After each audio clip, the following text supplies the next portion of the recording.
Hello students, this is Sachin Dhiman. Students, today we will do exercise 5.8 of class 5 maths. Name of the chapter is decimals. First question in this exercise is find the quotient in each of the following. So यहाँ हमें quotient find करना है. So A part है यहाँ पे 0.48 divide by 2. जब 0.48 को 2 से डिवाइड करते हैं तो क्या क्वेश्चन आएगा. तो देखिए 0 पॉइंट लगा लेंगे, इसके आगे 4 आता है. 4 के लिए हम वैल्यू कर सकते हैं, तो हमें 4 तक जाने के लिए हमने एक 0 लिया और पॉइंट को इधर रख दिया. ठीक है, उसके बाद हम आगे जाते हैं. जैसे मीन्स कहीं रास्ता है उसमें हम आगे बढ़ रहे हैं, उसमें कोई ऑब्स्टेकल आ जाता है तो उसको पहले हटाना पड़ता है. इसी तरह से 0 को अलग रख दिया हमने, पॉइंट को भी उठा के यहाँ पे क्वेश्चन में रख दिया. इसके बाद 4 आता है, तब हम 4 के लिए वैल्यू चलाएंगे. 2 2 जा 4, 8 आ जाएगा. फर्दर हम 1 डिजिट ले सकते हैं एट ए टाइम. अगर 2 डिजिट लेनी होती है आपको पता है, तो हम एक 0 लेते हैं. फिर अगर इस तरह क्वेश्चन आएगा तो क्लियर हो जाएगा. अभी 2 4 जा 8, सो 0.24 इज द क्वेश्चन. इसी तरह से आपको करना है. बी पार्ट देख लेते हैं. 30.05 आपको 5 से डिवाइड करना है. सो 5 6 जा 30. 2 डिजिट पे स्टार्टिंग में आप कितनी भी डिजिट के लिए वैल्यू कर सकते हैं.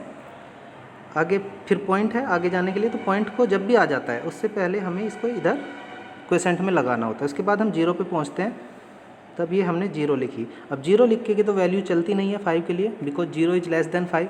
तो हमें 5 भी इसी स्टेप में लेना होगा. जब 2 डिजिट एक ही स्टेप में हम आगे से लेते हैं तो एक 0 लगाते हैं. अगर 3 डिजिट लेते हैं तो 2 0 लेते हैं. ठीक है, मीन्स बिना 0 के हम केवल एक डिजिट ले सकते हैं. तो 2 डिजिट ली, इसलिए हमने 1 0 पुट किया. इसके बाद 5 1 जा 5, means 6.01 will be the question. इसी तरह से सी पार्ट देखिए स्टूडेंट्स. 12.8 है, 8 से डिवाइड करना है. तो 8 1 जा 8, 12 के लिए करते हैं हम. जब 12 के लिए करते हैं तो 12 के ही नीचे इसको लिखना है. मीन्स 12 जहाँ तक है वहाँ तक हमें को 8 लिखना है. 1 के अपॉन में 8 नहीं लिखना है. माइनस करेंगे 4 हो जाएगा. उसके आगे नेक्स्ट डिजिट लेनी होगी, बट बीच में पॉइंट है तो पॉइंट को पहले उधर रखना होगा. आगे हम 1 डिजिट ले सकते हैं. अब वैल्यू हो सकती है क्योंकि 48 ग्रेटर है. 8 6 जा 48, सो 1.6 is the question for this question. D part इसी तरह से आप कर सकते हैं. चलिए नेक्स्ट क्वेश्चन देखते हैं. Question number 2 here is find the question. इसमें भी क्वेश्चन ही फाइंड करना है. If there is reminder take the help of 0. So 5.64 को हम 6 से हमने डिवाइड किया. अब 5 के लिए नहीं हो सकता, हमें 6 भी चाहिए, 2 डिजिट चाहिए, बट बीच में क्या है, एक डेसिमल पॉइंट है, तो पहले डेसिमल पॉइंट को असाइड रखना होगा हमें. सो 6 7 जा 42, 6 8 जा 48, 6 9 जा 54. मीन्स इसके लिए हमें टेबल ज़रूर लर्न होने चाहिए. 6 9 जा 54 कर सकते हैं. अब हम माइनस करेंगे 2, आगे एक डिजिट हम ले सकते हैं 4, एंड 6 4 जा 24. तो इस तरह से रिमाइंडर इसमें, अब देखिए यहाँ पे कुछ भी रिमाइंडर नहीं है, हम यहाँ पे 0 लिख सकते हैं. ओके, इसी तरह से बी पार्ट कर सकते हैं हम. इसमें बी पार्ट में है यहाँ पे 32.841 और इसको 9 से डिवाइड हमें करना है. तो 3 के लिए तो नहीं होता, आगे पॉइंट है, 38 के लिए करेंगे, इसलिए पॉइंट को पहले लिखना होगा हमें. अब हम 38 हमारे लिए क्लियर हो गया है, पॉइंट हट चुका है. 9 4 जा 36, माइनस करेंगे तो यहाँ पे 2, आगे से एक डिजिट ले सकते हैं 4 1 टाइम पे. 9 2 जा 18, फिर यहाँ पे बचते हैं 6, एक डिजिट और ले सकते हैं हम यहाँ पे, एंड 9 6 जा 54, 6 टाइम 54 होगा. यहाँ पे एक रिमाइंडर होगा, जब आप इसको माइनस करेंगे तो रिमाइंडर होगा यहाँ पे 7. तो इस तरह से हम कर सकते हैं. अगर रिमाइंडर बचता है टेक द हेल्प ऑफ 0, तो इस पॉइंट से हम 0 ले सकते हैं. क्या ले सकते हैं, पॉइंट से 0 ले सकते हैं. उसके आगे भी ये वैल्यू चल सकती है. 9 6 जा 9 7 जा 63, तो 70 है, उसके अपॉन में 63 आ जाएगा. फिर से 7 चल सकता है, तो इसी 7 आता रहेगा और 63 आता रहेगा. मीन्स ये कंटिन्यू चलता रहेगा. सो ये इसका क्वेश्चन हो जाएगा. इसी तरह से आप सी डी पार्ट कर सकते हैं. Now divide the following. 72.8 को 10 से डिवाइड करना है। और आपको पता है जब कभी हम डिवाइड करते हैं 10 से तो 1 0 है, डेसिमल पॉइंट जहाँ पे उसके 1 लेफ़्ट साइड शिफ्ट हो जाएगा। मीन्स जैसे डिवाइड होता है ये 7.28 आंसर आता है। और आपको ये भी पता है, देखो जब हम डिवाइड करते हैं तो वैल्यू कम होती है और जब मल्टीप्लाई करते हैं वैल्यू इंक्रीज होती है ना, आंसर बड़ा आता है। जब डिवाइड करते हैं आंसर छोटा आता है। अभी ये 72 है, होल नंबर पार्ट देखो बस 72 है। अब ये डेसिमल इधर शिफ्ट होगी जिधर वैल्यू कम होती हो, तो ये 7 के साइड शिफ्ट होगी क्योंकि अब ये 7 है, ठीक है ना। पहले ये 72 था, अब ये 7 हो गया, मीन्स करेक्ट है। अगर आपने कुछ ऐसा कर दिया 728 तो 72 से 700 कैसे हो सकता है डिवाइड होके, है ना। तो आपको डेसिमल लेफ़्ट साइड शिफ्ट होती है और वैल्यू डिक्रीज होती है। आप दोनों चीज़ माइंड में रख सकते हैं। देखिए यहाँ पे 72.8 है, 100 से डिवाइड करना है और आपको ये याद नहीं आ रहा कि किधर शिफ्ट होगा डेसिमल। तो आपको ये तो पता ही है कि डिवाइड करते तो वैल्यू डिक्रीज होती है, डिक्रीज होती है तो पॉइंट, अभी ये 72 है, 7 की तरफ जाना चाहिए, है ना, तभी तो 7.28 ऐसे कुछ आएगा या 0.7 आएगा तो लेफ़्ट साइड शिफ्ट होगी। 2 डिजिट है, 2 जीरो होती हैं 100 में, इसलिए 2 डिजिट लेफ़्ट साइड शिफ्ट होगा। मीन्स ये 7 से पहले आ जाएगा। स्टार्टिंग में पॉइंट अगर लगा हो तो उससे पहले हम 0 लगा देते हैं, जिससे हमें ये आसानी से हम इसको नोटिस कर सकें पॉइंट को, ठीक है। क्योंकि कई बार पॉइंट लगा होता है 0.728 हम 728 मान लेते हैं, बट अगर 0 लगी हो उससे पहले तो ये हमें नोटिस करने में हेल्प करता है कि ये 0 क्यों लगी है, तो मीन्स यहाँ पे कोई पॉइंट हो सकता है, ठीक है। इसी तरह से आप इसको शिफ्ट कर सकते हैं। 72.8 divide by 1000, 3 digit left side shift होगा।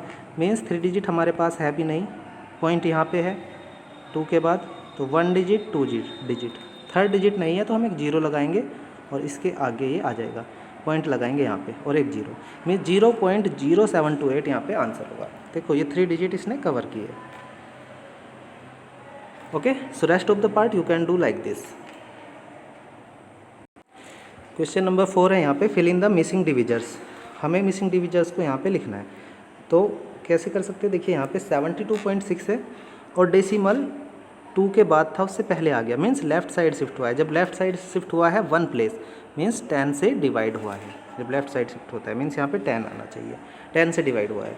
ऐसे ही देखिए 6 के बाद पॉइंट है लेकिन ये 4 से पहले आ गया, मीन्स ये इसने 2 डिजिट लेफ़्ट साइड कवर किए हैं, है ना। 2 डिजिट लेफ़्ट साइड मूव हो गया है, लेफ़्ट साइड मूव होता है डिवाइड में लेफ़्ट साइड ही होगा, तो डिवाइड तो पहले से ही है यहाँ पे। बस हमें देख लेना कितने डिजिट शिफ्ट हुआ है, 2 डिजिट तो 100 आएगा जिसमें 2 जीरो होती हैं। ऐसे ही 9 के बाद ये 2 डिजिट इसने कवर की है ना, 9 के बाद था ये और 9 से ये 0 से भी पहले हो गया है, मीन्स 2 डिजिट कवर की है, मीन्स 100 से डिवाइड हुआ है। इसी तरह से बी पार्ट भी देखते हैं, यहाँ पे बी पार्ट इधर पे है 5.29 और ये 5 से पहले हो गया, मीन्स 10 से डिवाइड हुआ है क्योंकि 1 प्लेस ये शिफ्ट हुआ है।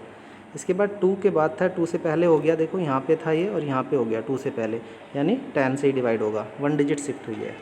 ऐसे ही 3 के बाद 3 से पहले था और ये 0 से पहले आ गया, यहाँ पे था ये इधर आ गया, मीन्स 1 डिजिट ही शिफ्ट हुआ है, मीन्स 10 से ही डिवाइड होगा, ठीक है। अगर 3 डिजिट शिफ्ट होता है तो 1000 से डिवाइड होता है, मीन्स 0 काउंट कर लेते हैं।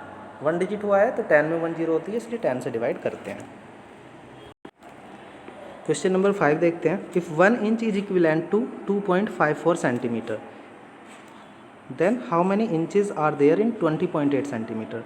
देखिए 2.54 centimeter is equal to 1 inch given है ये, है ना। तो यहाँ पे हम यूनिटरी मेथड का यूज करेंगे, तो हम देखते हैं 1 सेंटीमीटर में कितने इंच होंगे, तो डिवाइड में चला जाएगा 54, इतने इंचेज होंगे।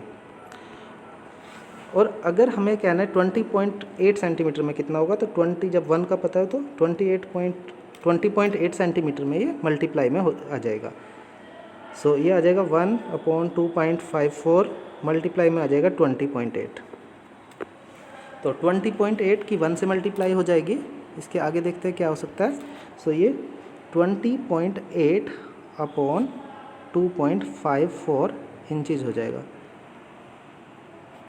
अब हमें इसको सोल्व भी करना पड़ेगा।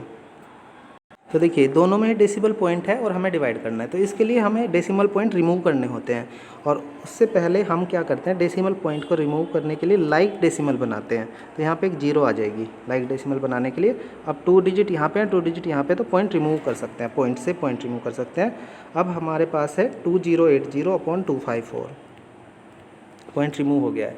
अब थोड़ा सा हम इसको सिंप्लीफाई करने की कोशिश करते हैं। 2 से डिवाइड हो रहा है, कैंसिल हो रहा है, तो 1040, ये भी 2 से कैंसिल हो रहा है, तो 127 आ जाएगा। ओके 127। अब 127 डिविजर है और 1040 डिविडेंड है, मीन्स 1040 को 127 से हम डिवाइड कर लेते हैं। सो 1040 को 127 से हम डिवाइड करते हैं।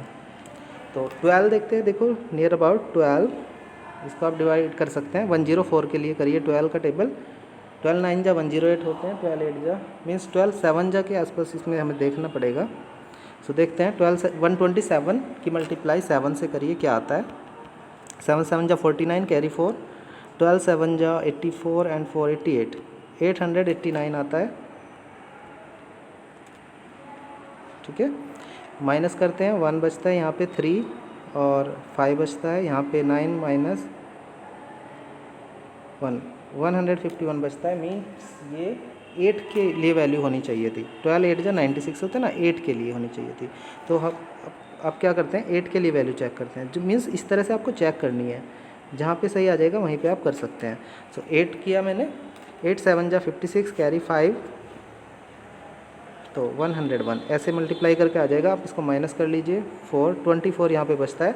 पॉइंट लगाएंगे, एक जीरो ले सकते हैं क्योंकि आगे कोई डिजिट नहीं है, तब पॉइंट लगा के हम डिजिट लेते हैं।